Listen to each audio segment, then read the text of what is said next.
আসসালামু আলাইকুম বন্ধুরা একটা জিনিস দেখুন, ওখানে যে নদীটা রয়েছে অনেক সুন্দর কিন্তু দেখতে পাচ্ছেন। আর এখানে কিন্তু এটা আমাদের বাসতলা, দেখুন বাসের ব্লগ ভিডিও।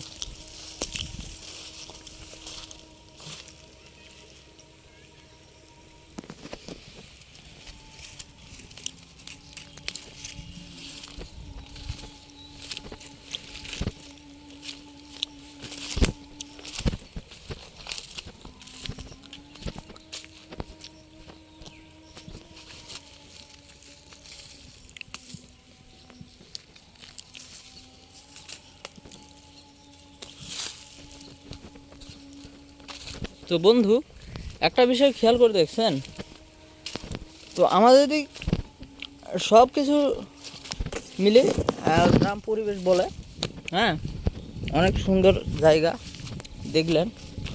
তো এই ছিল আজকে ছোট্ট ভিডিওটি ভালো লাগলে অবশ্যই লাইক, শেয়ার, সাবস্ক্রাইব করবেন। সবাই ভালো থাকবেন, সুস্থ থাকবেন। দেখা হচ্ছে পরবর্তী নতুন কোনো এক ভিডিওতে। ধন্যবাদ।